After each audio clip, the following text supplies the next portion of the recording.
Bienvenue sur Affermir ma foi, afin de ne plus être un enfant, flottant et emporté à tout vent des doctrines par la tromperie des hommes. Ici, Jean Dinsil. Je commence une nouvelle série d'enseignements ou de réflexions sous le thème « Et si tu t'appropriais la foi ?» Si ta foi devenait réellement ta foi et non pas la foi de ton oncle, la foi de ton père, la foi de tes parents, la foi de tes amis, la foi de ton église, la foi de ton pasteur. Je t'invite à être fidèle et je suis convaincu que tu seras béni. Comme moi-même, j'ai été béni en méditant tout ce que je vais te partager dans cette série. Je trouve que c'est important de nos jours de s'approprier la foi. Parce qu'il y a tellement de fausses doctrines, il y a tellement de versions, il y a tellement de questionnements, de remises en question, il y a tellement de dérapages. Il y a aussi des déceptions parmi des leaders dans nos églises, nos frères dans nos églises. Et des fois, nous-mêmes, peut-être, on traverse une saison de doute sur la foi à cause de ce que nous avons vu dans notre église, dans la vie des pasteurs, dans la vie d'un frère, dans notre propre vie. Il est important que cette foi-là que tu as en Jésus-Christ devienne ta propre expérience au lieu d'être toujours lié à ton bishop, à ton église, à ta famille. Je vais te montrer à travers la Bible quelques personnes qui se sont appropriées la foi, qui ont fait de leur relation avec Dieu une relation personnelle, même s'ils vivaient dans une communauté. Et il est important que même si tu vis dans une église, même si tu fais partie d'une famille chrétienne, dont le père, la mère, les frères, les sœurs, dans la maison, vous êtes tous croyants, mais que tu aies, toi, une foi authentique, une foi que tu peux dire être la tienne, une foi que tu peux vivre seul, loin de la famille, loin de la congrégation, loin du regard de ton pasteur. C'est vraiment capital. Une foi que tu peux défendre par toi-même, une foi que tu vas tellement avoir l'assurance que rien ne peut te dévier. Bien-aimé, dès le début de ma foi, je pense j'avais peut-être quelques 7 ou 8 mois ou tout au plus une année dans la vie chrétienne. Donc, je commençais ma marche chrétienne. Je connaissais un frère, ami, de l'école secondaire. Nous allions à l'école avec lui, aller à pied, retour à pied, 5 jours par semaine. C'était vraiment mon ami. On partageait notre expérience d'aller à pied à l'école. C'était très, très loin. Alors, nous étions soudés. Et on partait, on fréquentait, à l'époque, on fréquentait un groupe de prières, groupe de prières et d'études bibliques, là où nous avons connu Christ et là où nous avons, pour la première fois, vraiment appris à ouvrir la Bible, à méditer la Bible. À un moment donné, j'avais quitté l'école secondaire que j'ai fréquenté avec mon ami. J'avais changé d'école. Donc, on n'allait plus ensemble. On se voyait de temps en temps à notre groupe de prière qui grandissait de plus en plus en nombre, au point que des fois, je pouvais faire peut-être 1 ou 2 semaines sans le voir. À un moment donné, il avait complètement disparu. Donc, j'avais perdu contact avec lui. Et un soir, il réapparaît chez nous, chez mes parents. Il vient me rendre visite. J'étais très content de les revoir. Et puis là, on échange. Ça fait longtemps, tout ça, tout ça. Et plus loin dans notre conversation, il me partage qu'il avait quitté ces lieux. La raison pour laquelle je ne le voyais pas, ce n'est pas parce qu'il y a beaucoup de gens, mais simplement parce que lui et sa famille avaient quitté ces groupes de prière pour rejoindre un autre mouvement religieux. Et il me dit, ça c'est resté dans ma tête, il me dit, mon frère, Dieu n'est pas là où je t'ai laissé. Je dis, ah bon? Et là, il commence à me raconter, jusqu'à me parler d'un prophète fondateur de l'église qu'il fréquentait. Et là, il va sortir un texte, si j'ai bonne mémoire, ces textes parlaient de Jean-Baptiste. Alors lui, il me dit, il y a un prophète qui devrait venir dans les derniers temps, et il me donne le nom de ces prophètes. Il dit, le prophète dont parle la Bible, c'est tel prophète qui est venu telle année, qui a fondé l'église dont je fais partie. Heureusement pour moi, ces jours-là, le matin, j'avais médité sur ces textes, je pense dans Jean. Et tout de suite, je lui ai dit, non, non, non, mon ami, il s'agit de Jean-Baptiste. Je connais ces textes, j'ai pris la Bible, on a lu, j'ai dit, mais c'est clair ici, c'est Jean-Baptiste. Il dit, non, il y a deux Jean-Baptiste. Il a commencé à me vendre sa salade. Bref, à la fin, je n'ai pas cru. Et pourtant, c'était mon compagnon dans la foi. On s'était nés ensemble. Là, quand j'écoute sa réflexion, je sentais vraiment une cassette qui était dans sa tête. J'avais beau lui montrer les textes bibliques, non, non, non. Il maintenait la version qui lui a été prêchée dans son église.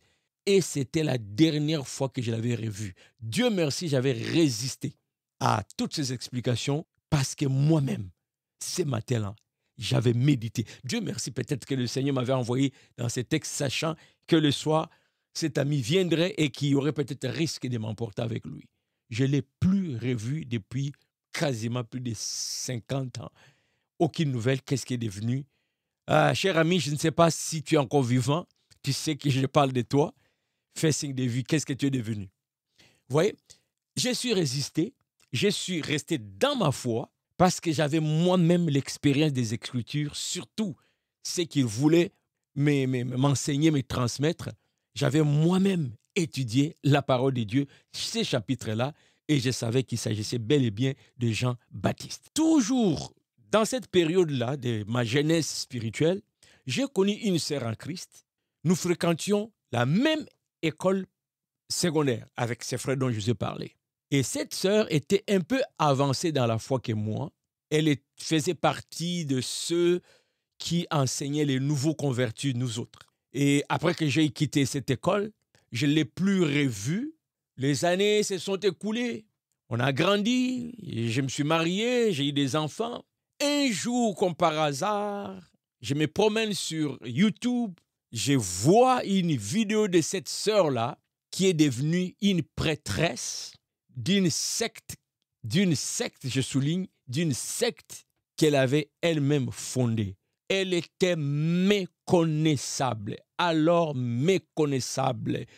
Toutes sortes, il tenait des gourous, là, des gens, vous savez, un peu, une prêtresse avec canne, tout ça, une façon de parler, et les gens autour d'elle, je n'en revenais pas. Je dis, mais non, cette sœur, nous avons commencé la foi ensemble. Elle est parmi les gens qui nous enseignaient. Qu'est-ce qui est arrivé dans son parcours? Et là, par curiosité, j'ai commencé à écouter vidéo après vidéo. Oh mon Dieu Seigneur, comme disent mes confrères au Québec. Et toute une autre doctrine. Complètement des choses incroyables. Mais où est-ce qu'elle a ramassé ça? Mais il faut voir les gens qui la suivent. J'ai beaucoup réfléchi suite à ces changements. Et ça m'a poussé à revenir à moi-même. J'ai dit, Seigneur, protège-moi avec ma petite foi. Je dois demeurer debout, fidèle à la sainte doctrine, à Christ, à c'est Jésus en qui j'ai cru. Oui, cette sœur continue de parler de Jésus, mais son discours n'a rien à voir avec la parole de Dieu. Troisième exemple, toujours dans ces groupes-là, un jeune frère qui, lui, était un peu avancé dans la foi que moi, parce que lui m'enseignait. À l'époque, nous l'avions surnommé professeur, tellement que quand il ouvrait la Bible, la façon qu'il expliquait les enseignements, il était vraiment professeur. On a grandi, la jeunesse est passée, chacun a pris son chemin. Je me suis marié. Un jour, avec les réseaux sociaux, on a essayé de retrouver les vieilles amitiés, tout ça.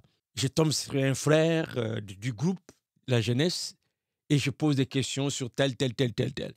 Et quand j'arrive à son nom, on m'apprend, oh, lui, ça fait longtemps qu'il a laissé la voix de Christ. Il est même devenu polygame. Frère, sœur, tu fais quoi face à ces informations quand ceux qui t'ont enseigné, eux-mêmes, ils ont renoncé? Et il y a 2 ans, j'ai vu encore un autre qui ne faisait pas partie de mon groupe, mais que j'ai connu aussi comme chrétien à l'époque, dans d'autres circonstances, qui aujourd'hui est devenu un grand défenseur d'une secte en Afrique. Je n'en revenais pas. Et pourtant, il était engagé dans l'œuvre de Dieu, il servait. Mais aujourd'hui, il parle d'autres prophètes qui n'ont rien à voir avec la Bible. Il a jeté la Bible. Ça vient me chercher. Et si ma foi s'est reposée sur ces gens, que serais-je aujourd'hui? C'est pourquoi ça m'amène vraiment à faire cette série. Et si tu t'appropriais ta foi, ne plus dépendre même de ceux qui t'ont enseigné, mais que tu aies ta propre expérience. Permets-moi d'aller dans la Bible avec ce texte que j'aime beaucoup dans Jean chapitre 4. Lis tous les chapitres, hein, l'histoire de la femme samaritaine. Mais je vais prendre juste un extrait pour terminer cette première vidéo. Au verset 41, je vais lire 41 et 42. Un beaucoup plus grand nombre crurent à cause de sa parole. Sa parole, pas la parole de Jésus, la parole de la femme samaritaine. Il faut lire le contexte. Je prends juste un extrait. Au verset 42, et il disait à la femme, ce n'est plus à cause de ce que tu as dit que nous croyons, car nous l'avons entendu nous-mêmes et nous savons qu'il est vraiment le sauveur du monde. Souligne ça. Nous savons qu'il est vraiment le sauveur du monde. J'ai toujours été fasciné par ces versets. Comment les villageois vont venir dire à la femme, ce n'est plus à cause de ton témoignage. Avant, ils avaient cru en Jésus à cause du témoignage de la femme qui avait dit, j'ai rencontré quelqu'un qui m'a raconté ma vie, ne serait-ce pas lui le Messie? Et là, les villageois vont courir, vont rencontrer Jésus, vont d'eux-mêmes entendre Jésus, vont eux-mêmes voir Jésus, toucher Jésus. Et à la fin, ils vont se faire eux-mêmes une idée de qui étaient ces personnages étranges dans leur village. Ils ont dit, il est vraiment le sauveur du monde. Et de dire à cette femme, maintenant, si nous croyons, ce n'est plus à cause de toi. C'est-à-dire que notre foi ne se repose plus sur ton témoignage qui est ton expérience avec Christ. Maintenant, nous basons notre propre foi sur notre propre expérience. Nous disons que Jésus est le sauveur du monde. Mon frère, il faut que tu arrives à te détacher de celui qui t'a mis en contact avec Christ pour la première fois. Il y a des gens qui ont renoncé à leur foi à cause de la chute du pasteur. J'ai vécu dans une église où le pasteur était tombé dans l'adultère, ça a divisé l'église. Il y en a qui sont partis fonder une autre église. Il y en a qui avaient renoncé à la foi jusqu'aujourd'hui à cause du fait que le pasteur était tombé dans l'adultère. Tellement qu'ils avaient confiance dans cet homme de Dieu.